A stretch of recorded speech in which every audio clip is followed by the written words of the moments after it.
ছাত্ৰ সন্থাৰ আন্দোলনৰ কাৰ্যসূচী ঘোষণা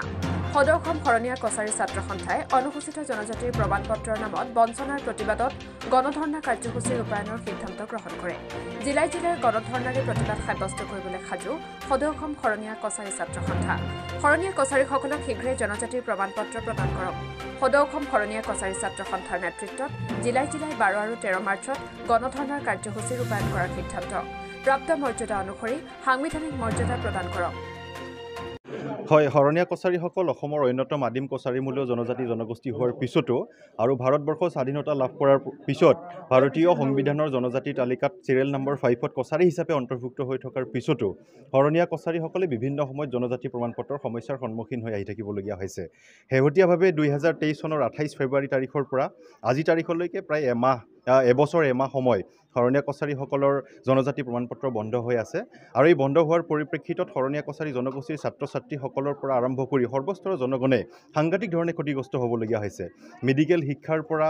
স্কলাৰশ্বিপৰ পৰা চাকৰি বাকৰিৰ পৰা আৰম্ভ কৰি সকলো ক্ষেত্ৰতে শৰণীয়া কছাৰীসকলে এই জনজাতি প্ৰমাণপত্ৰখনৰ সমস্যাৰ কাৰণে সাংঘাতিক ধৰণে ক্ষতিগ্ৰস্ত হ'বলগীয়া হৈছে আৰু এই সংক্ৰান্তত অসমৰ বিভাগীয় মন্ত্ৰী ডক্টৰ ৰণোজ পেগু ছাৰৰ সৈতে কেইবালানিও আলোচনা হৈ যোৱাৰ পিছত সিদ্ধান্ত গ্ৰহণ কৰা হৈছিল যে শৰণীয়া কছাৰীসকল আগতে পূৰ্বতে যেনেধৰণে কছাৰী হিচাপে জনজাতি প্ৰমাণপত্ৰ গ্ৰহণ কৰি আহিছিলে ঠিক তেনেধৰণে মানে প্ৰদান কৰা হ'ব বুলি প্ৰতিশ্ৰুতি প্ৰদান কৰা হৈছিলে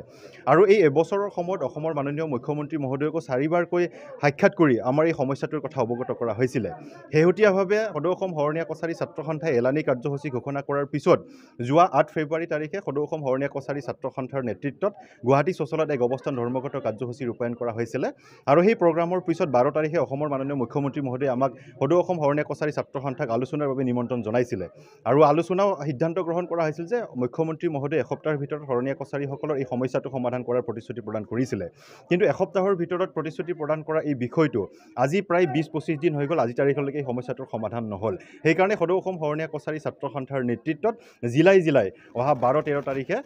এক গণধৰ্ণা কাৰ্যসূচী ৰূপায়ণ কৰাৰ সিদ্ধান্ত গ্ৰহণ কৰা হৈছে আৰু আমি অসম চৰকাৰক আমি দাবী জনাইছোঁ যে শৰণীয়া কছাৰীসকল যিহেতু অসমৰ কছাৰীমূলীয় এটা আদিম জনজাতি জনগোষ্ঠী এই জনগোষ্ঠীটোৰ যি প্ৰাপ্য সাংবিধানিক মৰ্যাদা এটি অতি শীঘ্ৰে প্ৰদান কৰিবৰ কাৰণে আমি আহ্বান জনাইছোঁ কাৰণ এই এবছৰ সময়ত 3গৰাকী মেডিকেল শিক্ষাৰ পৰা বঞ্চিত হ'বলগীয়া হৈছে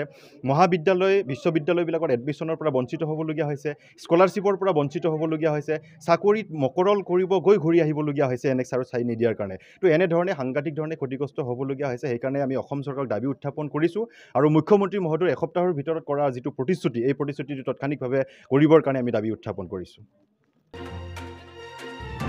তামুলপুৰৰ পৰা আনন্দ ৰামচাৰীৰ ৰিপৰ্ট অমৃত নিউজ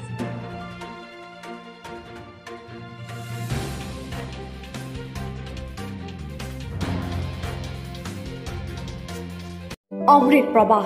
অসমীয়া সাপ্তাহিক কাকতৰ ডিজিটেল সংস্কৰণ অমৃত নিউজ সত্যৰ সন্ধানত অমৃত নিউজ